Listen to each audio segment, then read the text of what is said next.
in general, labs don't speak FDA. I think there will certainly need to be a significant educational effort on FDA's part to really get labs up to speed. Labs want to do the right thing. We all want the same thing, which is safe and accurate tests for our patients. But labs may need some help gaining the understanding of all these requirements and the terminology. Terminology is always tough. I think the educational effort is a really important consideration. Welcome to the Global Medical Device Podcast, where today's brightest minds in the medical device industry go to get their most useful and actionable insider knowledge direct from some of the world's leading medical device experts and companies.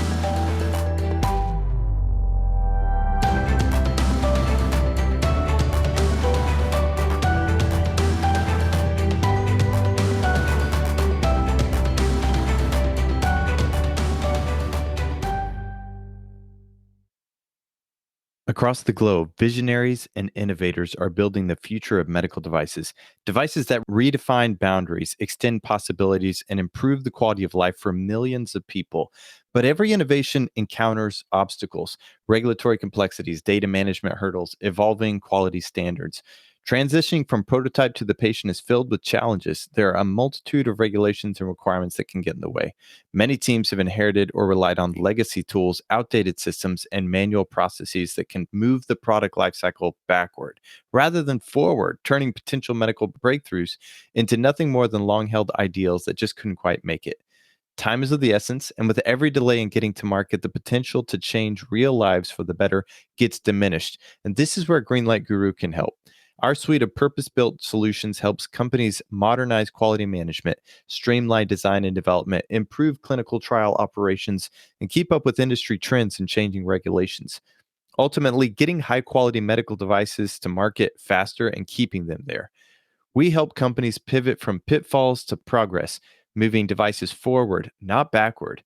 Over 1,000 medtech innovators trust Greenlight Guru to help them move faster, get more efficient, reduce risk, and ensure quality, so that in every innovation, every device reaches its full potential, improving lives around the world and setting new standards in healthcare. Greenlight Guru, moving medtech forward. Hey everyone, welcome to the podcast. Today we're going to be talking about a proposed ruling from the FDA on LDTs, laboratory developed tests. LDTs are a critical component of the healthcare landscape. They're regulated through CLIA, but FDA has signaled dissatisfaction with the level of oversight and would like to take a stronger role in regulating the development, the validation, and marketing of LDTs. So we brought in Shannon Bennett. Shannon Bennett is an experienced leader in regulatory affairs, quality management, and strategic planning with a proven track record of driving innovation and navigating complex regulatory environments. He's currently the Director of Regulatory Affairs, and his primary focus is on providing quality and regulatory guidance and strategy for clinical laboratory test development and verification validation. He interacts with a variety of regulatory and accrediting agencies, such as the New York State Department of Health, the FDA, the College of American Pathologists, and he's an ASQ certified manager of quality and organizational excellence. And he's an instructor of laboratory medicine and pathology. So he is uniquely qualified to discuss this sticky topic of LDTs, IVDs, and the FDA's involvement in the regulation of these tests. He has a master's degree in business administration and biochemistry and in biochemistry and structural biology. We hope you enjoyed this episode. Let us know what you think, and let's get to the show. Hey everyone, welcome back to the Global Medical Device Podcast. This is Etienne, Nichols, your host for today's episode. Today we're going to be talking about a proposed ruling. On October 3rd, the FDA published a proposed rule to amend its regulations to make explicit that in vitro diagnostic products, or IVDs, are going to be devices under the Federal Food, Drug, and Cosmetic Act. And so that also includes when the manufacturer of the IVD is a laboratory.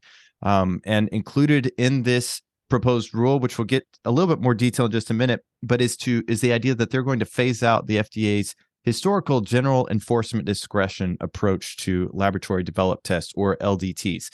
We'll talk a little bit about what the difference are. So today I'm really excited to have with me Shannon Bennett to discuss this topic. He's an experienced leader in regulatory affairs, quality management. He's actually an ASQ certified manager of quality and organizational excellence and an instructor of laboratory medicine and pathology. So before we get into how we met, but just want to say, hey, Shannon, how are you doing today? I'm doing well. Really excited to be here. Thank you. Really excited for you to be here as well. For those of you more longtime listeners, maybe you heard our previous episodes or mine and another gentleman, Mike Drews. We discussed LDTs in the past, and this is actually how Shannon and I met. He posted an article on LinkedIn, which is a really good article. We'll post a link to that in the show notes. Kind of the other side or the other take, and so I really appreciated the thoughtfulness that you put into this. Obviously, you come from the LDT world and have a vested interest in this. So love to explore more. Where do you want to start with this, Shannon? So I think just to kind of set the foundation for the conversation, and you and Mike talked about this a bit, but I'll just reiterate a little bit. So broadly speaking, there are two types of laboratory tests. So you have your in vitro diagnostic test kit. So these are made in a factory. There are a couple of vials of chemicals, instructions for use, put into a box. Those companies will develop and validate. Then they need to submit information to the FDA and get clearance or approval. And then they can sell those kits to dozens or hundreds of laboratories around the country. So IVDs are one type. And then the other is your laboratory developed tests. So that is a test that's developed and validated in a single laboratory and then run in that laboratory. And so historically, FDA has used enforcement discretion. And there are a couple of reasons for that. So when the medical device amendments passed in the mid 70s, LDTs existed, but they were typically fairly simple and they were used in support of a hospital population. So the laboratory attached with the hospital would run tests on that hospital's patients. So the number of patients affected, should you have a inaccurate test, would be fairly low. Fast forward to today, LDTs are quite often cutting edge. So they're much more complex than they were back in the 70s. So things like next-gen sequencing, multiplex mass spec, really state-of-the-art technologies. And then the other development is today we have large reference laboratories where, again, the test is performed in that one laboratory. However, they get samples from around the country. And so the number of patients being affected by that test are significantly greater because we're pulling in patients from all over the country. And so because of those reasons, FDA has indicated they felt like they needed to act to roll back their enforcement discretion. And the draft regulations that came out on October 3rd is not the first go around here. So back in 2014, FDA published a guidance document discussing here's how we propose regulating LDTs as medical devices. There was a tremendous amount of pushback from the industry. In addition, there was a presidential election in 2016. I suspect that had a little something to do with it because we went from a Democratic administration, which tend to be more supportive of regulation, to a Republican administration, which tends to be a little less fond of regulation. So that may have played into it as well. But ultimately, FDA never finalized that guidance. And so enforcement discretion continued. The next phase is in 2017, FDA released a white paper, discussion paper essentially on here are concepts that we think we would use if we were to regulate LDTs. And that eventually turned into a piece of legislation called the VALID Act. So the general idea under VALID is that you would put IVD test kits and LDTs under the same regulatory model and would actually create a new product class called an in vitro clinical test or IVCT.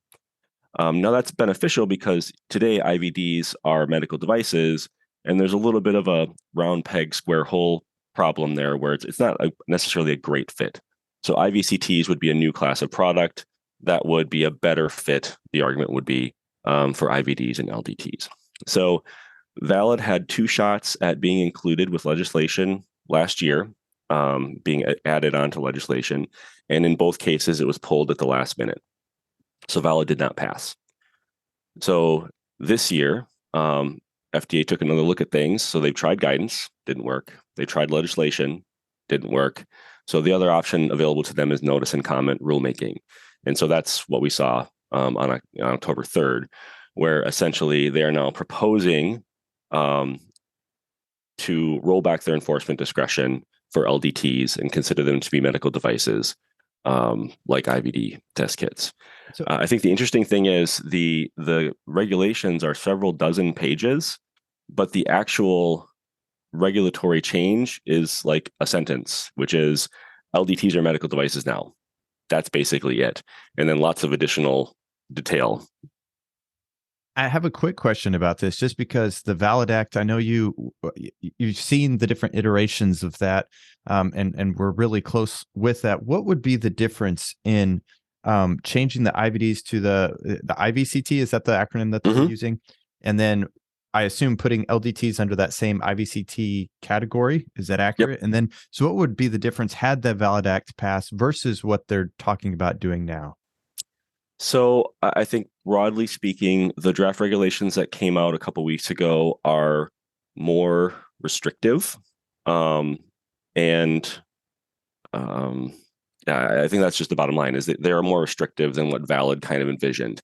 Valid in its early iterations were also pretty strict, but over the course of the 3 or so years that there were negotiations going on between Congress, stakeholders, FDA, I do think Valid moved in a more lab-friendly direction. Whereas these regulations that came out on October 3rd are, again, a lot stricter and a lot more like kind of the early iteration of Valid or like the 2014 guidance document. Okay. And different people have expressed different opinions on this, and it's fair if you don't want to express an opinion. I'm just curious, though, if you have a thought. Is this the FDA trying to get legislation to move, or do you think this is just the way it's going to be? I don't know if you have a thought on that or not. That's a complex political question. Yeah. FDA has publicly expressed that they would prefer a legislative approach.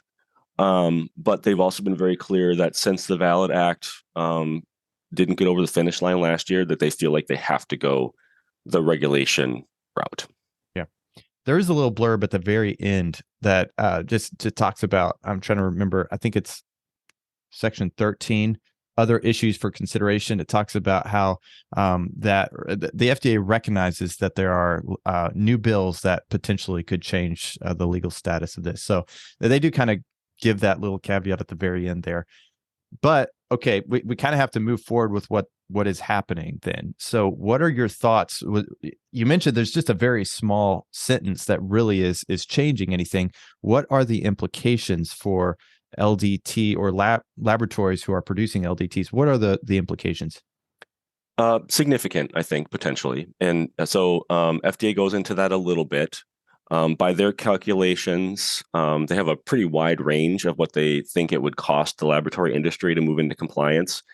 But their median value is something like $5.5 billion per year. So that's a big number. Yeah. I think the thing to remember is, well, a couple things. One, and I think this is a little bit where I commented on the discussion that you and Mike had. There is this misconception that laboratories are completely unregulated. It's the wild, wild west. These are people in their garages with instrumentation pumping out test results, and that's just not true. Laboratories are heavily regulated. So the primary mechanism for that is a law called CLIA, the Clinical Laboratory Improvement Amendments. So CLIA is the law that you need to follow if you want to run a clinical laboratory. It's run by CMS. And if you want to run a laboratory, you need to get a CLIA certificate from CMS. And then you're inspected periodically. You need to meet the CLIA requirements, etc. Now, CLIA does focus most of its attention on lab operations. So once the test is up and running, we want to make sure that we have the appropriately trained staff to run those tests. We want to do proficiency testing to ensure the test remains accurate over time. We need to perform quality control with our test runs, things like that. CLIA does have a section on test validation, but it does focus on analytic validation. So one of the concerns that FDA raises is that CLIA doesn't require clinical validity, which is an accurate statement. CLIA does not. But the thing to make everyone aware of is CLIA is kind of the baseline, the foundation. There are other accrediting and regulatory organizations that many laboratories work with that have higher standards than CLIA. So College of American Pathologists is one. New York State Department of Health is another one. And so those entities do require clinical validity. So while it's true that some laboratories that are just operating under CLIA may not be assessing clinical validity, a lot of those laboratories that are um, provided oversight by other entities like CAP, like New York State, um, do assess clinical validity. Yeah. So I think that's an important thing to bear in mind is it isn't the wild, wild west with laboratories. They are well regulated, but FDA feels that CLIA doesn't go far enough when it comes to regulating the design and validation of LDTs. Okay. Well, what are so I'm thinking if I were a lab and I'm reading this and I'm trying to understand the other side, maybe I'm not really familiar with IVDs or the process they go through with the FDA to become a marketable test. What are some of the things that I should be thinking about as a lab? And I don't know if you want to go through the continue to talk about the detrimental sides of this, or should we just talk about, whichever direction you want to go? Yeah, so I think the bottom line is most laboratories don't speak FDA. They have had no interactions with the FDA whatsoever.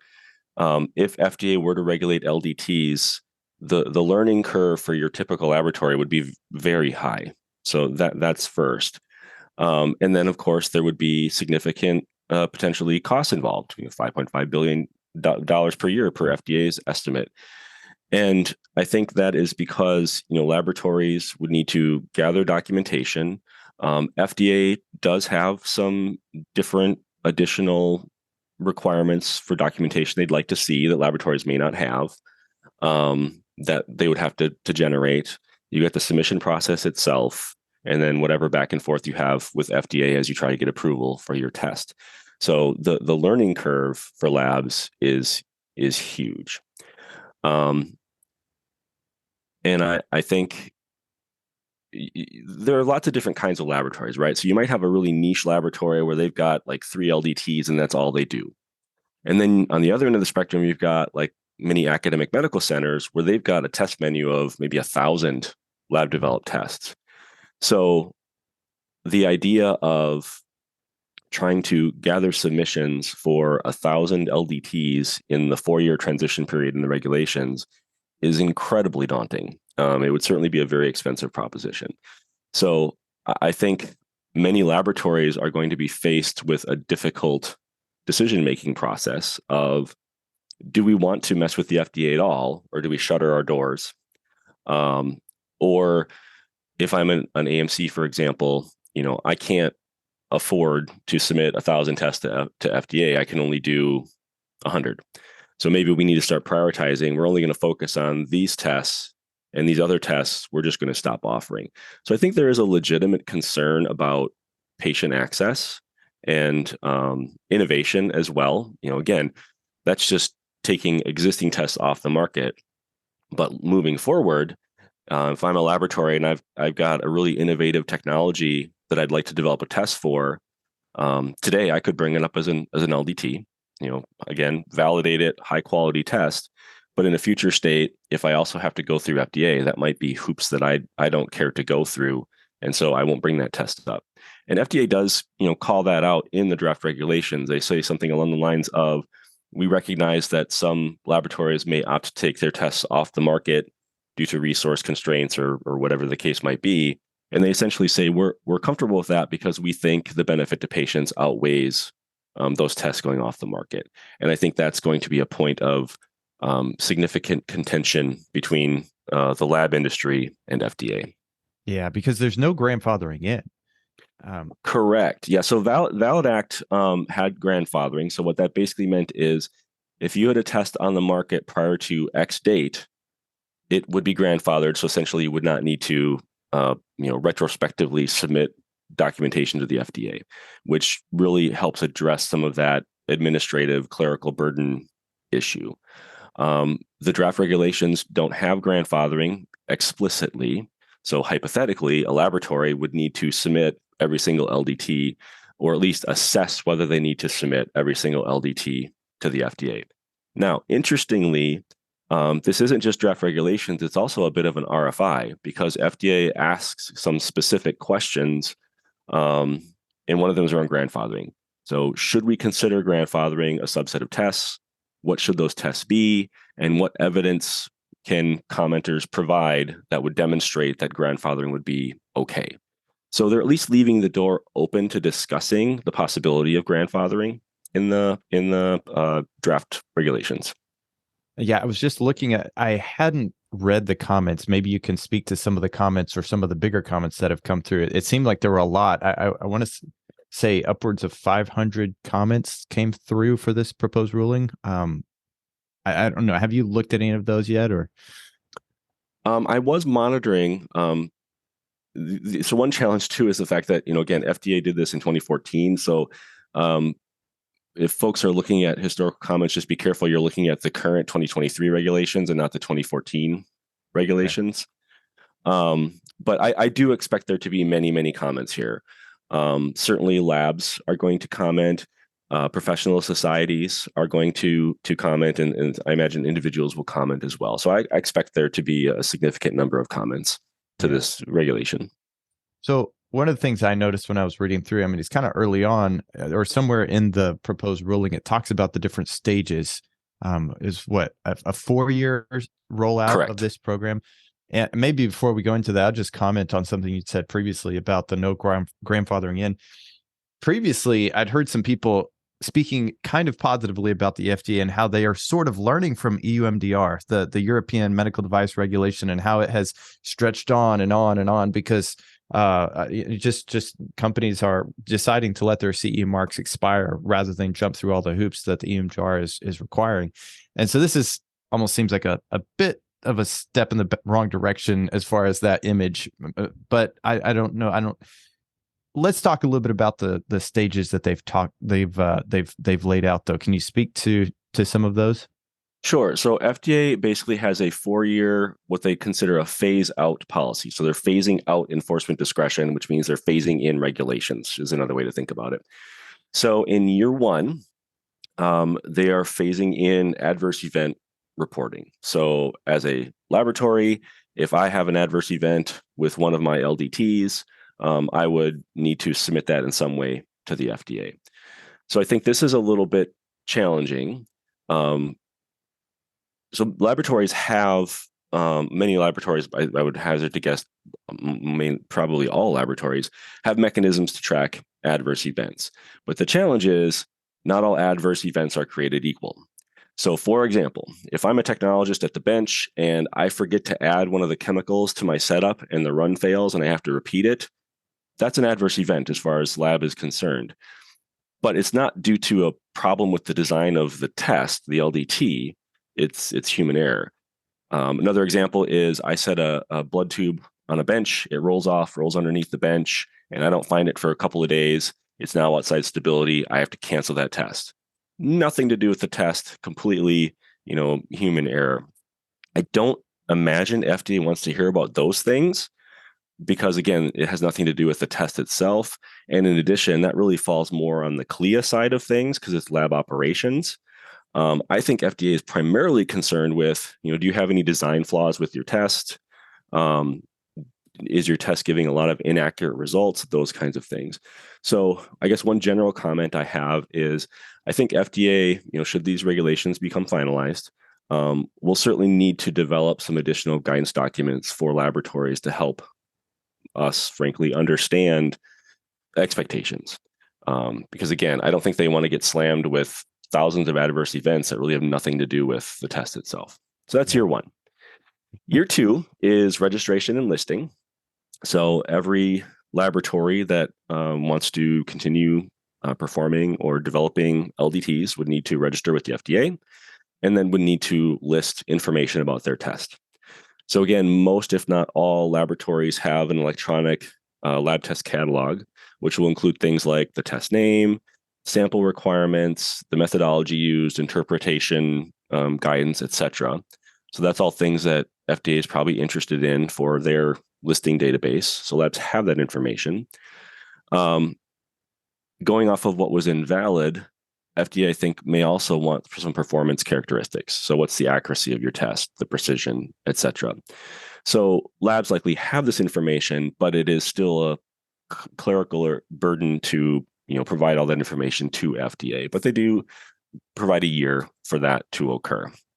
And there are a few other things that occur in year 2, phasing in labeling requirements. So here's an interesting tangent. So, Please. An IVD test kit is, again, a box that I put chemicals into and instructions for use, and then I mail it out to dozens or hundreds of laboratories. An LDT is a recipe on a piece of paper that I'm going to execute in my lab. There's not a physical thing to move around, right? So labeling requirements, as they are, I think, historically understood, don't really apply, because I'm not going to slap a label on my piece of paper, right? So again, guidance might be required from FDA on what do they think labeling means in the context of an LDT. All right, so then we move on to year 3, and that is implementation of certain QSR or GMP requirements. Design controls, document controls, purchasing controls, CAPA. There's a couple others that they call out specifically. Now, again, there may be a fair bit of overlap with the lab's existing CLIA compliant quality system, so that's positive.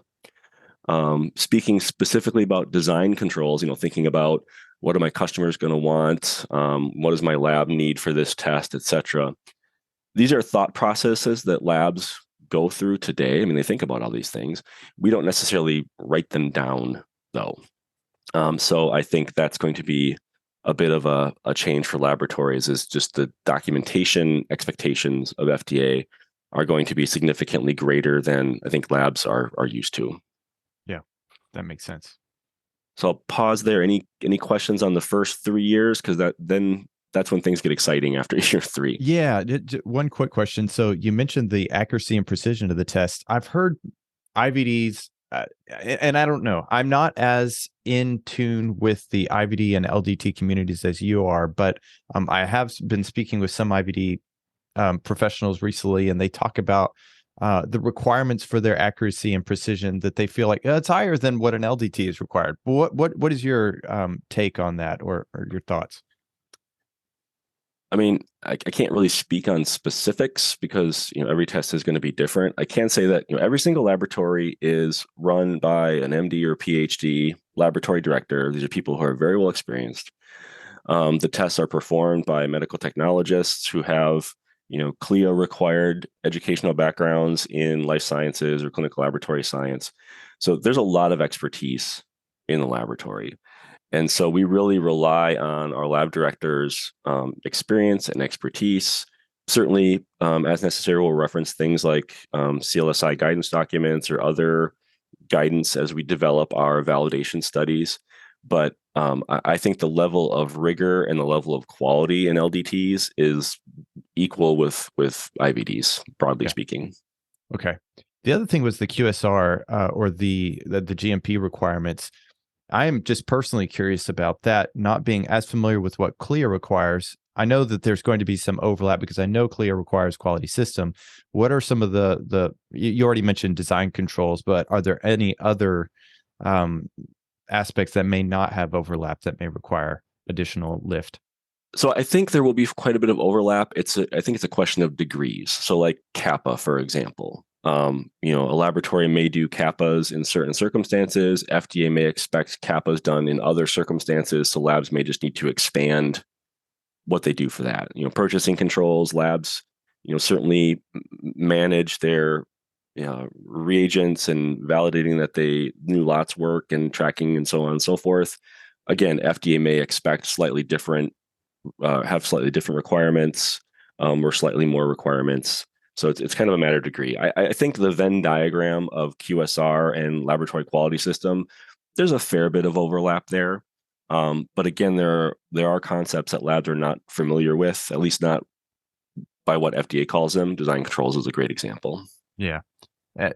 It's just kind of interesting too with the different moving pieces right now. If you're familiar with QMSR, the proposed ruling to move from QSR to harmonize it with ISO 1345, for example, the FDA is currently working through how they're going to change the previous QSIT, the quality system inspection technique. So it kind of just raises a flag in my mind. How will they be inspecting these labs? I'm sure that's going to be a completely new way of doing things than maybe they did previously with a manufacturer. So that's going to be an interesting thing as well. Do you have any comments or thoughts on that? So as far as the harmonization in the guidance documents, FDA acknowledges the fact that they are currently working on that, and basically say, don't worry, we'll have it harmonized by the time you guys have to do it. So awesome. As far as inspections go, I'm sure FDA would intend to have an inspection regime. I can say that is one thing labs are a little bit concerned about, because labs typically don't have like a development team in a building over there and the lab runs over here. Quite often, your development staff and your operational testing staff are sitting right next to each other. And so there's a little bit of concern about scope creep, frankly, with FDA inspections, for example. Will they start looking at things that are really more CLIA? And other way too, will CLIA start looking at things that are covered by FDA, and labs are essentially double regulated? So that is a concern that the lab industry has brought up. Yeah. Okay. Yeah. Stage 4, you said things get interesting. Yes. What changes? So year 3.5. By year 3.5, the expectation is all class 3 high risk tests should have a PMA submitted by that point. And these are just for existing tests now we're talking. So I think, again, getting back to guidance documents, I think FDA will need to create is helping labs figure out which of their tests are low risk, moderate risk, or high risk. So again, labs don't necessarily think of tests in that way. All tests are high quality. We want to have mitigating factors for all of our tests to make sure we're getting accurate results, et cetera, et cetera. So this low, moderate, high risk, might be a little bit of a new concept for some laboratories. Now, interestingly, FDA notes, maybe learning from the IVDR experience, like you mentioned, that as long as you submit your PMA application by that 3.5-year deadline, or if they change it, whatever the deadline happens to be, you can continue running your existing test in parallel with FDA performing their review. So it's good. It's also interesting. Yeah. One thing we haven't, that I forgot to mention, that provides some very important context here, is how many LDTs exist in the wild? Nobody knows, because there's no centralized database. I almost asked you, but I thought, well, how would he know that? Right. So, but we can do some extrapolation. So the Pew Charitable Trust did a study where they determined that they think there are roughly 12,000 laboratories that could be developing LDTs for reasons we don't need to get into, but 12,000 labs. If you assume an average of 10 LDTs per laboratory, we get to 120,000. Many laboratories, so the lab that I currently work for, we have about 1,600 LDTs. Yeah. The Association for Molecular Pathology has estimated there are, I think, between 60 and 100,000 just molecular tests. So I think it's pretty safe to assume the universe of LDTs is probably in that 100 to 200,000 right now. Now, FDA does state they feel that about 50% of tests won't need any submission, presumably because they're exempt. We can quibble over how accurate that number might be. But even if we say 50%, we get down to 80 to 100,000 tests. That's 80 to 100,000 packets that FDA is going to have to review. So there's going to be this massive bolus by the end of this transition period of submissions that FDA will need to be reviewing. So that is also an area of, I think, some concern, not just for the lab side, but I have to imagine for other medical device manufacturers, because FDA has a finite number of submissions they can review for all medical devices. And if you jam 80 to 100,000 new submissions into that pipeline, it could cause problems for other people. Yeah. Yeah, I'm just running through some of the thoughts in my mind where the costs associated. I mean, they're going to have to establish as a manufacturer, I would assume, the submission cost. There's the additional QSR cost. So that gap analysis, we forget sometimes about just the analysis to determine what's going to be needed, and then the actual filling of those gaps. So yeah, wow, 80 to 100,000 tests. I mean, from the FDA side, that's a lot. I'm curious what they're currently staffed for. I mean, that's something, a topic of different discussion, or maybe we can look into that later. But yeah, okay. Stage 5. What are the thoughts there? So year 3.5 is PMAs for your class 3s, and then by year 4, so 6 months later, laboratories would need to submit any low or moderate risk tests. So basically, the remainder of your tests that need to be submitted would need to be submitted by year 4. And again, once you make that submission by the deadline, you can keep that test on the market while FDA does their review. Yeah. Okay. Well, that's good. You mentioned a couple of guidance documents that I tried to take some notes here. One being the level of risk for tests. I don't remember what the first one was. I think it was about the adverse event reporting. Adverse event reporting. Yeah. Okay. Just going to kind of take some notes. What are some other things that you think are going to be, I mean, necessary guidance documents is a really interesting thought that you've kind of brought out, just some different ones. Do you have thoughts on others that the industry is at least going to need to learn about this? So I think another open question, that 4-year phase-in period is for tests currently on the market. Laboratories are constantly developing new tests and making modifications to existing tests. So what happens with those? On the date that the regulations are finalized, do I need to, start submitting PMAs and so on for new tests I have coming out to the market? If there's this bolus of 80 to 100,000 historical tests, what does that do for new tests? Do they go to the end of the line? Do they get prioritized? How does that work? So I think some additional guidance on that transition period for new tests or new modifications to LDTs would also be something that hopefully FDA is thinking about. Yeah, that makes sense.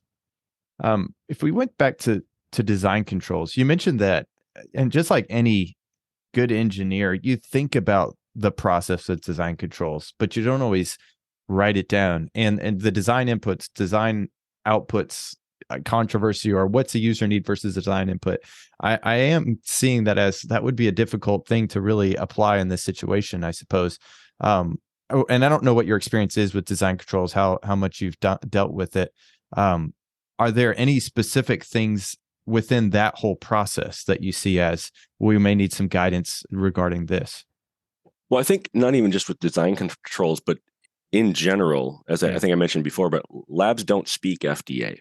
Yeah. So I think there will certainly need to be a significant educational effort on FDA's part to really get labs up to speed. Labs want to do the right thing.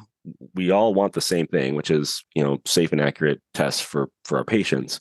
But labs may need some help gaining the understanding of all these requirements and the terminology. Terminology is always tough. So I think the educational effort is a really important consideration. Yeah.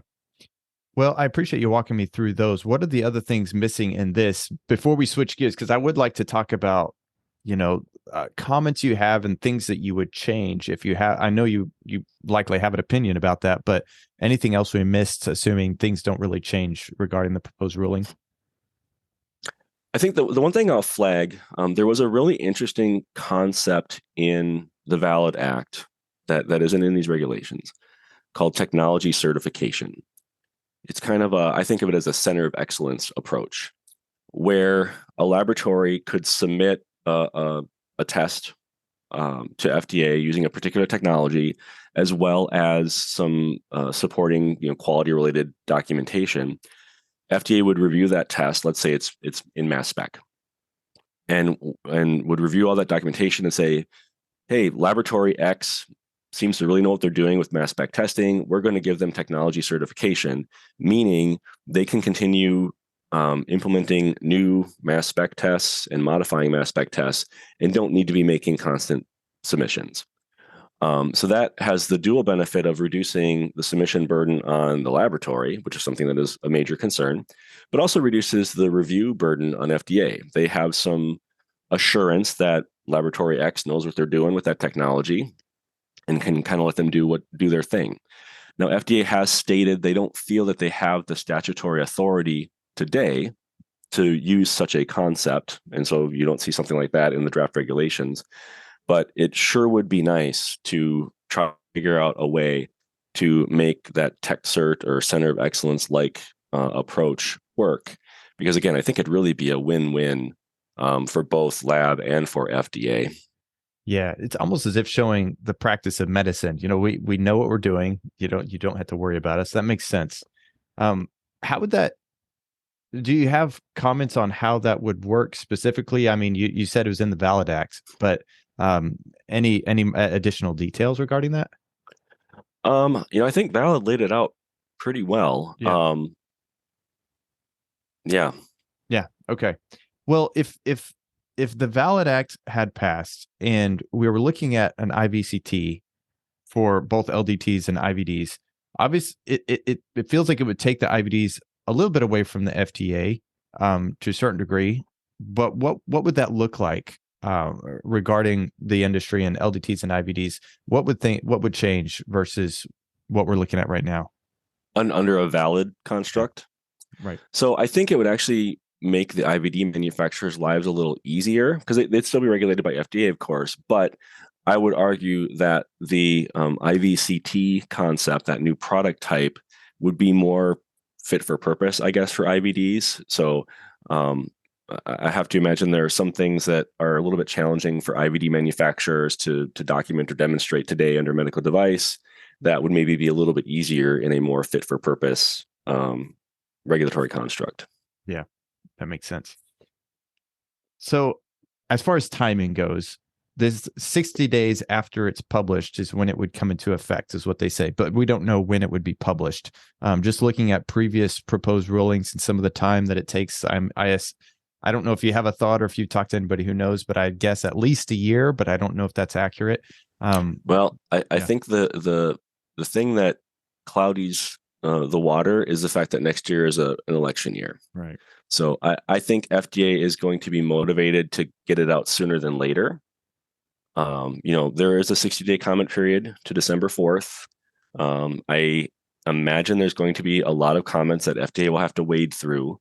So they probably want to get it out quickly, but there are probably going to be a lot of comments to get through. So I really don't know how quickly they're going to be able to turn that around. Yeah. It'll be interesting to watch. It'll be interesting to see it play out. What else? Any other thoughts or comments about this? I mean, I know you've covered a lot of different ground, different aspects, but what other comments do you have? I think we covered a lot of it. I mean, I think the bottom line is this will be potentially very disruptive to the healthcare environment. Lab developed tests.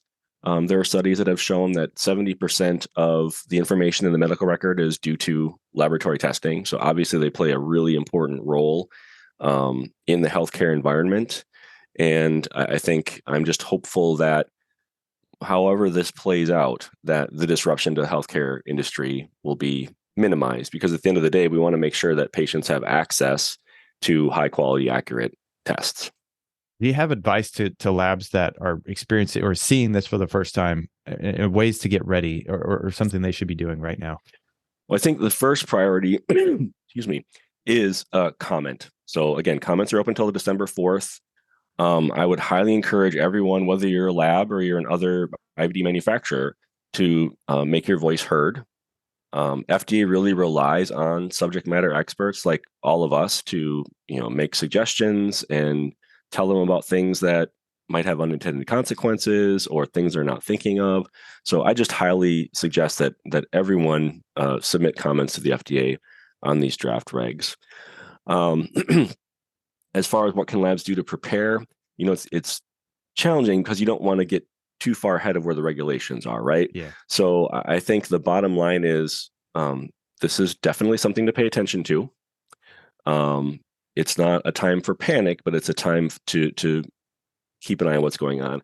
I guess the other thing I should, in fairness, mention that plays into this as well is about 35 seconds after these draft guidances are finalized, I'm sure there's going to be lawsuits involved, because when you have this big of a change to an industry, somebody is going to sue. So that plays into this as well. And I raise that because I don't think labs should sit back and think, oh, people are going to sue. This isn't going to happen. I don't need to worry about it. I don't think we can assume that. So I would strongly recommend that folks read through the regulations, try to get an understanding of what this might mean for them, and then provide comments to FDA. Yeah. Yeah, that is tough because you don't want people just to ignore it in hopes that it'll go away. It's similar with the EMDR type situation. You don't want to Hmm. just hope there'll be an extension.